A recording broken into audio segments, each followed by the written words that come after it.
So we're here in South Africa and we're testing the Mercedes Geländewagen Entdecker. This is a joint project between Unicat and Frontrunner of South Africa. The Entdecker is based upon the Mercedes-Benz Geländewagen 461. This is the working class Geländewagen that's used for military applications and peacekeeping applications around the world. A couple important features about this 461. It has a fully steel bumper with a toe pin recovery point, heavy duty recovery point here, as well as additional recovery points down below. All of the lighting is got protection on it. The headlights, the corner lights, and it also has an antenna for the Iridium satellite phone. It couples solid front axle, solid rear axle. It has 3 differential locks: center, rear differential, and front differential, which means that all 4 tires will turn at the same speed. This is also a very robust platform. The axles are well over a 1-ton rating. The chassis is incredibly strong and stiff. And then the body attachment points, not only are they strong, but they also provide low NVH, low noise, vibration, and harshness. One of the modifications that Stanley and his team did to this truck was the fitment of Hutchinson wheels. These are dual bead locks. You can actually remove these bolts, separate the wheel into 2 sections, and there's also a center section, and you can replace the tire. And it also allows you to run at incredibly low pressures. So it's not like a traditional bead lock, which is just the outer bead. These are both beads captured by the wheel. So you can run at incredibly low pressures. In addition to the Hutchinson wheels, they also fitted BF Goodrich mud terrain tires. Now this is the older tread pattern, but I've noticed that they've also got a lot of these vehicles upgraded to the newer KM2. They used a 235/85 R16, so it's a heavy-duty light truck tire, 32 inches in diameter and about 9.5 inches wide. We don't get any rubbing while we're turning, we get good efficiency on the road, and we get plenty of ground clearance for the technical terrain. So in the back of the vehicle, we've got some interesting features as well. Stanley had this custom tire cover made. Not only a tire cover, but also a trash can. We've also got a smaller spade. And then a heavy-duty Mercedes G-Wagon swing-out tire carrier. And this was also reinforced to take the weight of the Hutchinson wheel and the larger tires. In the United States, we don't get the ambulance-style doors. These are available on the 461 and the Puma models. So it allows a lot better access to the back. Another nice little touch, we got a magnet that holds the door in place. So then we've got 2 working surfaces. And these just pop up and then come into place. Do 1 on each side.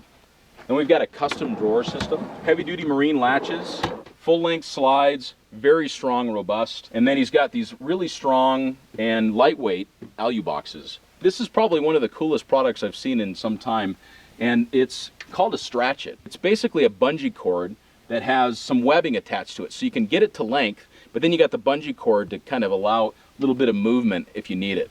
Everybody knows that I love a fridge, and they've got 2 50-liter National Luna units. Very good insulation and very low power consumption. But let's talk a little bit more about the goodies. So up here on the top, they've got a 10-inch LCD screen that flips down, and it accesses this computer that's kept in the glove box. So this Nexcom unit allows connection to this monitor, and it also allows running of moving maps. In addition to that, we've got a simple Garmin Nuvi unit that runs tracks for Africa. We also have to have good communications, and for that we use an ICOM unit that does both 2 meters and 70 centimeters. But we've also got an iPhone adapter unit that allows us to integrate with the Becker Grand Prix stereo unit. An Iridium satellite phone that's fully integrated into the vehicle. It's also got 2 5-volt USB outlets. It's got a 12-volt 15-amp outlet. Now this truck runs both on 12 volts and on 24 volts. So it actually has 2 alternators. It has 3 batteries. 2 of them are put together to make the 24 volts. And then we've got one of them at 12 volts that runs the rest of the truck. So let's talk about the 4-wheel drive performance of this truck. I'm sure this is something everybody wants to know about. It's got solid front and rear axles. It has 3 differential locks. And this vehicle has a diesel motor that puts out an enormous amount of torque. It's also got the Hutchinson bead locks, which means that we're able to lower our pressure down as low as we need to go. And the shift between high and low range can be done while the vehicle's moving. So for crossing the Sahara, we can run 1 bar, we can run even 800 grams if we needed to ascend a steep slope. Now a lot of times people prefer a manual, and in a lot of cases I prefer a manual, but on this vehicle the automatic seems to be perfect. It's got a 5-speed, pretty low first gear, We get good feedback in the steering wheel, but it doesn't jerk around on us a lot. The brakes are exceptionally strong. In fact, so strong that it actually makes it a little bit difficult to modulate them at low speeds. But on the highway, higher speed on the dirt, the brakes really inspire a lot of confidence. When you're just driving along a nice dirt road, enjoying the scenery, and in this case, enjoying the wildebeest and impala that are running by, driver fatigue is a big deal when you're doing a long trip.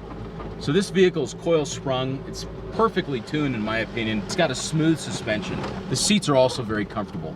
They installed seats from a 463 G-Wagon, which in my opinion is one of the best seats ever fitted to a vehicle. So even just a regular auto home ladder wasn't good enough. So Stanley and his team had carbon fiber ladders made. These things are incredibly light and they're also very strong. Just comes together in two pieces, pops down like that. Even the rungs have a little bit of texture for them for traction. And then it simply sets and you're done, ready for the night. So another important feature of the vehicle is what's above the roof line. So it has a front runner slim line roof rack, which fits a Magellina tent. So the Magellina is a little bit different than the ones that we're typically used to seeing, and this one's made out of carbon fiber. So the entire tent weighs about 80 pounds. So that greatly reduces the sense of sway when you're going down the road, going around turns because of all that weight up top. And then it's also got a nice thick mattress as well. Thick tent walls, which keep the light ingress to a minimum in the morning. It's also got some nice mosquito netting, which we're gonna need tonight. I would like to compliment Stanley Oman, Alex Beccaria, Unicat, and Frontrunner for building one of the most exceptional overland vehicles I've ever seen. In fact, I would go so far as to say this is the most impressive, complete vehicle I've ever tested.